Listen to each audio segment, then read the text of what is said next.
يا أيها الذين آمنوا اتقوا الله إيماندار বান্দাগণ এমন জাহান্নামের ভয়কৃত বান্দা আল্লাহর গোলাম নবীরাশে আমি তো দুনিয়ার কত সম্প্রদায় আছে কাউকে উল্লেখ করে বলে নাই। আমার আল্লাহ বলেন আমি শুধু বলছি ইয়া আইয়ুহাল্লাযীনা আমানু ঈমানদার বান্দা ইত্তাকুল্লাহ তোমরা ভয় করো একমাত্র আল্লাহকে। তাকে ভয় করতে হবে আল্লাহ নাকি পীর সাহেবকে? ভয় করতে হবে একমাত্র আল্লাহকে। ইত্তাকুল্লাহ তাকওয়া অর্জন করতে হবে রে বাবা। তাকওয়াটা কিন্তু চোখে দেখা যায় না, তাকওয়াটা কিন্তু অন্তরের ব্যাপার। আত-তাকওয়া হাহুনা, আত-তাকওয়া হাহুনা। তাকওয়া হচ্ছে অন্তরের ব্যাপার, তাকওয়া হচ্ছে আল্লাহ পাকের ভয়। বলে বান্দা আল্লাহকে ভয় করি। এ বান্দা কেমন করে ভয় করো? তোমার সামনে মসজিদে আযান হয়, এ বান্দা তুমি কেমন করে মাথাটা নত করে মসজিদে না গিয়ে তুমি বাড়িতে চলে যাও? এ বান্দা তুমি কি জানো না মরণ কিন্তু কোনদিন কাউকে ছাড়বে না। এজন্য তাকওয়াবান হতে হবে। তাকওয়াবান হলে আল্লাহ পাক আমাদের জন্য সুসংবাদ দান করেছেন। বলে কেমন তাকওয়াবান হব? এর বান্দা প্রকৃত মুমিন বান্দা তো ওই বান্দা যে গুনাহের কাছ থেকে দূরে থাকে, গুনাহের কাজের কাছে যায় না। যেই কাজ আল্লাহ নিষেধ করছেন ওই কাজের কাছে তিনাকে পাওয়া যায় না। আল্লাহ বলেছেন বান্দা সুদ খাবি না। এরা মুসলমান আল্লাহর গোলাম, ওই বান্দা সুদের কাছে জীবনও যাবে না। আল্লাহ বলছে বান্দা মা বাবার সঙ্গে খারাপ ব্যবহার করবি না। ওই তাকওয়াবান বান্দা খারাপ ব্যবহার করতে পারে না। আল্লাহ বলছেন বান্দা দুনিয়াতে যাওয়ার পরে আমি আল্লাহকে ভুলবি না। বলবেন হুজুর আমি তো আল্লাহকে ভুলি নাই, সব সময় তো আল্লাহর নাম জপতে আছি। এ বান্দা ভালো করে শোনো, তুমি যদি আল্লাহকে ভয় পাও তাহলে কেমন করে তোমার দ্বারা গুনাহ হয়? তুমি আমি তো জীবন দশা গুনাহ করতে করতে শেষ করে ফেললাম। তোমার আমার গুনার পাহাড় হয়ে গেছে রে ভাই। তোমার আমার গুনাহ এত পরিমাণ হয়েছে আমি তুমি হিসাব করলে মনে হয় জাহান্নামের আসামি। আমার গুনার খবর যদি আমার মা জানতো, আমার বাবা জানতো, আমার মা আমাকে সন্তান বলে পরিচয় দিত না। আমার বাবা যদি আমার গুনাহের খবর জানতো, আমার বাবা আমাকে সন্তান বলে পরিচয় দিত না। পয়গম্বর আদম একটা গুনার কারণে তিনি জান্নাত থেকে দুনিয়াতে আসছেন। আমি আপনি প্রত্যেক দিন কত গুনাহ করি কোনো খবর না, ঠিক না? কিন্তু বান্দা দুনিয়াটা বড় ভয়ঙ্কর। আল্লাহ নবীর সাহাবী 1.5 লক্ষ সাহাবী আছেন। কয় লক্ষ? 1.5 লক্ষ সাহাবী। আল্লাহ নবীর 1.5 লক্ষ সাহাবীর মধ্যে আমার সৃষ্টিকর্তা কোন সাহাবীর নাম ধরে কথা বলে নাই, কোন সাহাবীকে সাহাবী বলে নাই। একটা মাত্র ব্যক্তি ছিল সাহাবী। ওই সাহাবীকে কি নাম হয়ে গেছে? একজন মানুষের নাম শুধু আমার আল্লাহ ব্যবহার করেছেন। ওই বান্দাটা দেখেন কে এত বড় ভাগ্যবান। এত সাহাবের মধ্যে আমার আল্লাহ কাউকে সাহাবা বলে নাই, একজনকে শুধু সাহাবা বলে ডাকছেন। ওই বান্দাটাকে তিনি হলেন আবু বকর। আবু বকর, আবু বকর। যে আবু বকর গুনাহের ভয়ে 24টা ঘন্টা কাঁদতেন, ওই আবু বকর সবসময় চোখের পানি, এই পানি মুছতেন আর শুধু বলতেন আল্লাহ বাঁচাও, জাহান্নামের আগুন আমরা সহ্য করতে পারবো না। কবরের কাছ দিয়ে যাইতেন, আবু বকর হাউ হাউ করে শুধু কাঁদতেন আর কাঁদতেন। হঠাৎ একদিন ওমর আর আবু বকর দুইজনে একসঙ্গে যাইতেছেন, সামনে দেখে একটা কবর দেখা যায়।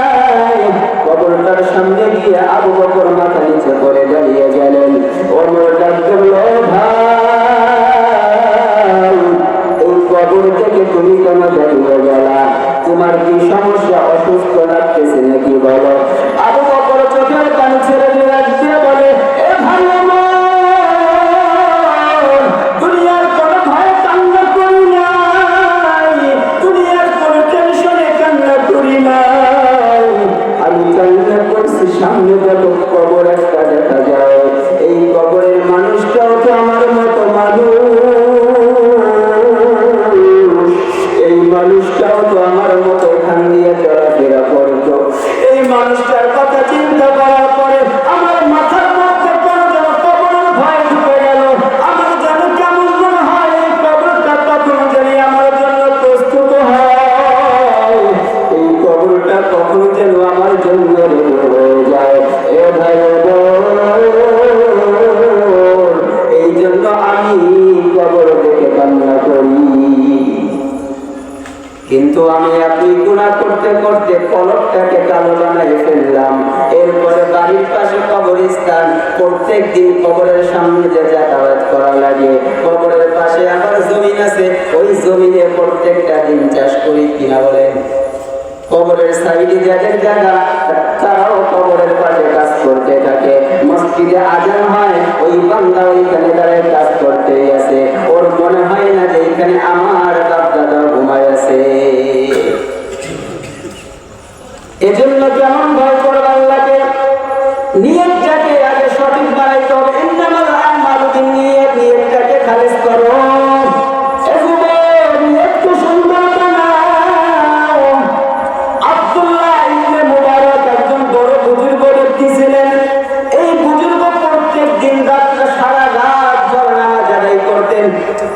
সারা রাত নামাজ পড়তেন, দিনের বেলায় রোজা রাখতেন।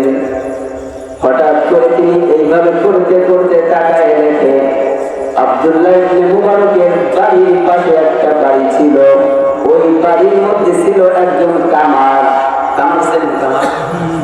কাশি বানায় দাও কাছে। ওই কামারের বাড়ি ছিল আব্দুল্লাহ ইবনে মুবারকের বাড়ির সামনে।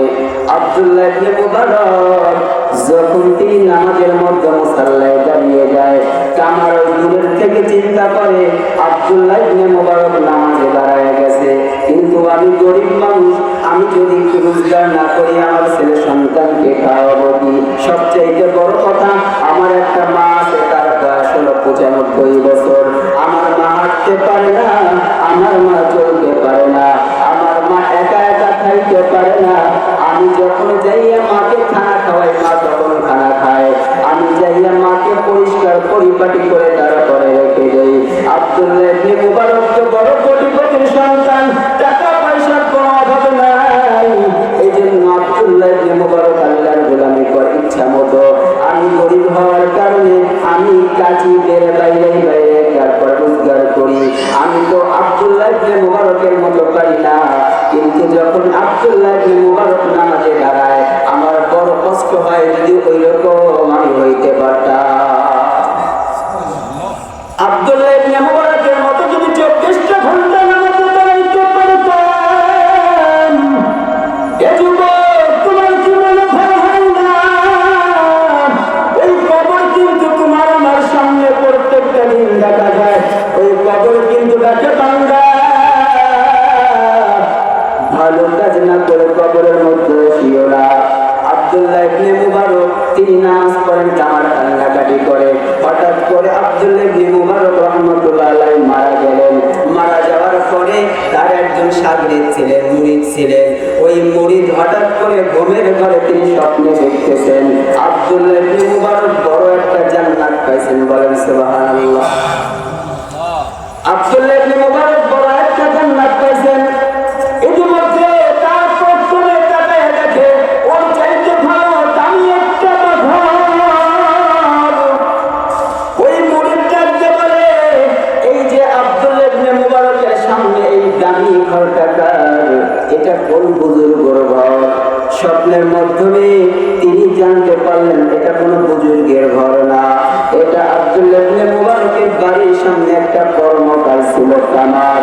ওই কামারের ঘরটা ওই যে দেখো। আব্দুল্লাহ ইবনে মুবারকের মুরিদ হঠাৎ ঘুমটা ভেঙে গেল, ঘুম থেকে জাগ্রত হয়ে চিন্তা করলো আমার সাহেব, আমার পীর সাহেব হুজুরের ঘরটা ছোট, কিন্তু কামারের ঘরটা এত বড়, তোমার এই বাস্তবতা জানতে হবে। ফজর নামাজ পড়ে আস্তে আস্তে হাঁটতে হাঁটতে চলে গেল বাসার সামনে যায়। বাসার দরজায় নক করলেন, বলে বাসায় কেউ আছেন? বলে হ্যাঁ। বলে কে আপনি? বলে আমি ওই কর্মকার স্ত্রী ভিতরে বসে আছি। বলে একটা প্রশ্ন করতে চাই। বলে কি প্রশ্ন করবা? বলে একটা প্রশ্ন মাত্র করব। আপনার কাছে আমার একটা প্রশ্ন হলো, আব্দুল্লাহ ইবনে মুবারক একজন বুজুর্গ বান্দা, এই বান্দার চাইতে তোমার কর্মকার স্বামীর ঘরটা এত দামি কেন?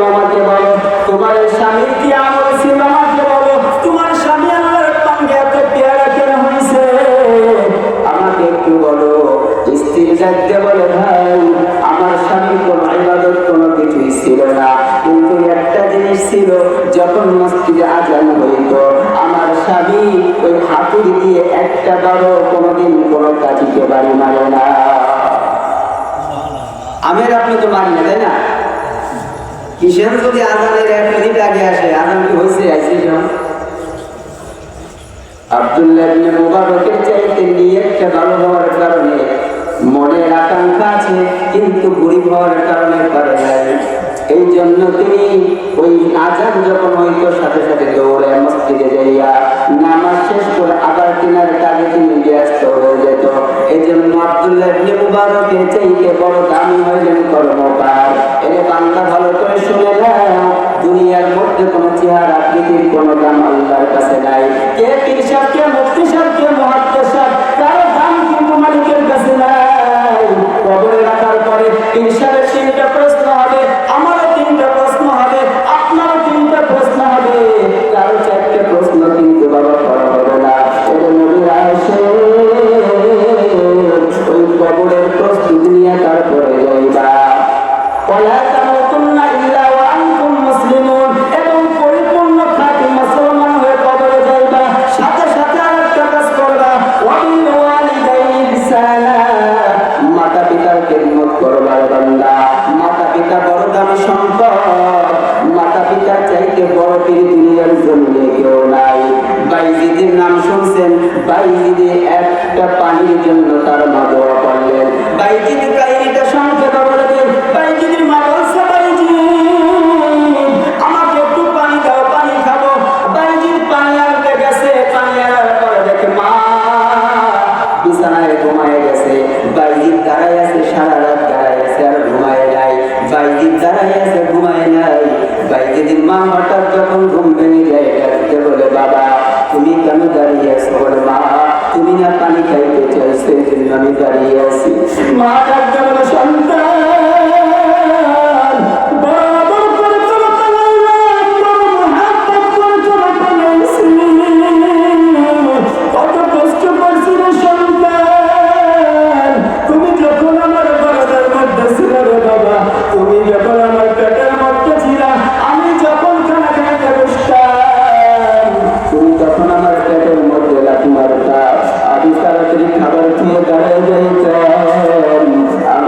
স্বামীকে পর্যন্ত বলি নাই, আমার বাবাকে পর্যন্ত বলি নাই।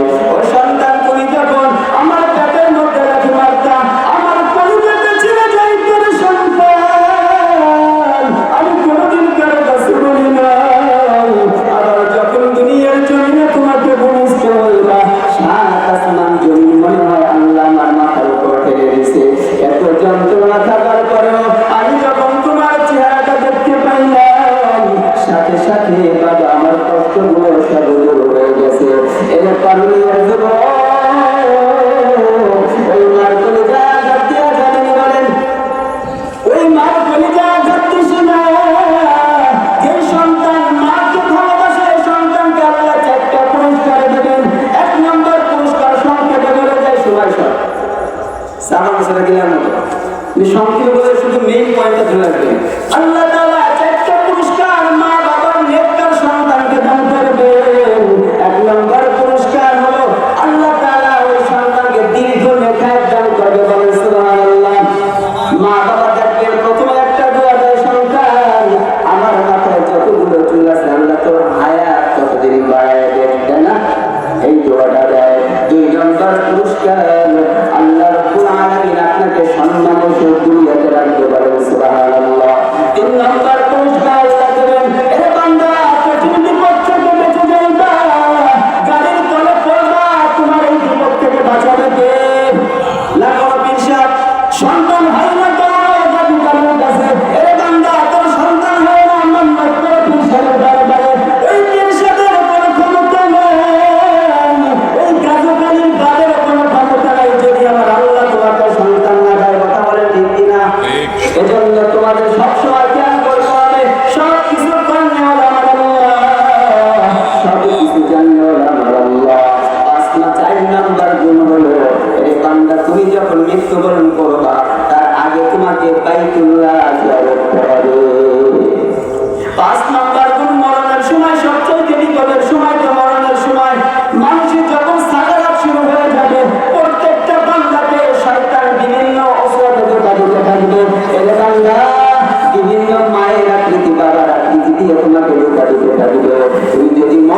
শুরু হয়। আল্লাহ তাআলা বলবে ফেরেশতারা আমার মুমিন বান্দা, আমার নামাজি তাহাজ্জুদ গুজার বান্দা, আমার মায়ের পাগল, আমার নবীর পাগল, দুনিয়া থেকে বিদায় নিতে সময় বলে আসছে। আমার সন্তানকে দেখো, আমার বান্দাকে মায়ের রূপ ধরে, বাবার রূপ ধরে শয়তান তার সামনে ইমান হরণ করার জন্য চলে গেছে। এই যে ফেরেশতা, তুমি একটা কবর নিয়ে তাড়াতাড়ি যাও, তাড়াতাড়ি যাও, আমার বান্দার সামনে তুমি আমার প্রশংসা শুরু করে দাও, আমার বান্দা যেন ইমান নিয়ে কবরে আসতে পারে। এবার বলেন সবচেয়ে দামি হলো মরণের সময় শান্তি আছে না নাই? এজন্য তুফাতুল মুমিনিন মাউত, মরণ তো হবে নিশ্চিত, জন্ম যেহেতু হয়েছে মরণ হবে, তবে মৃত্যুটা জানি আল্লাহকে পাগল বানায় তারপরে মৃত্যুবরণ করতে পারি, আল্লাহকে রাজি করে মরতে পারি, রাসূলকে খুশি করে মরতে পারি। যদি আল্লাহ রাসূলকে বাজার করে কবরে যাও, ওই কবর তোর জন্য ভয়ঙ্কর, কবরের মাটি চাপ তুই সহ্য করতে পারবি না রে গোলাম, ওই কবরের মাটি চাপ তুমি আমি সহ্য করতে পারবো না। এজন্য নামাজ ছাড়া যাবে নাকি বলেন? নামাজ কি ছাড়া যাবে? নামাজ ছাড়া যাবে না, পারবো তো ইনশাআল্লাহ। 2 মিনিটের জন্য শুরু করি। 1 নম্বর, কবরের আযাব থেকে বাঁচার জন্য 5 ওয়াক্ত নামাজ পড়তে হবে, সাথে সাথে মা বাবার খেদমত করতে হবে। এই 2টা কাজ যদি আপনি করতে পারেন, ওই কবরের মধ্যে শান্তি হবে। গর্ভের মৃত্যু যদি হয় তো হয় কিসের? দুনিয়ার ঝামেলা চলে গেলে তো বেঁচে গেলাম না। এ বাবা না না, কিয়ামতের ময়দানে 50,000 বছর তুমি দাঁড়িয়ে থাকবা বিচারের অপেক্ষায়, তুমি দাঁড়িয়ে থাকবা বিচারের সম্মুখীনের অবস্থায়। এর বান্দা আল্লাহ যখন বলবে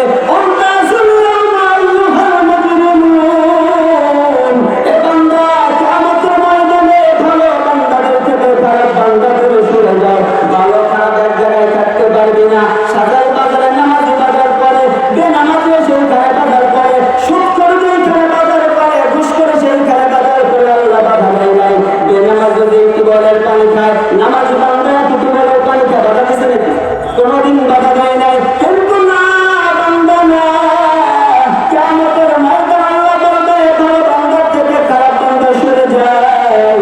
বান্দা চিন্তা করো, ওই দিন তোমার অবস্থা কি হবে, ওই দিন তোমার আমার কায়দাটা কি হবে চিন্তা করো। জাহান্নামের আগুন দাউ দাউ করে জ্বলবে, জাহান্নামের গর্জন শোনা যাবে।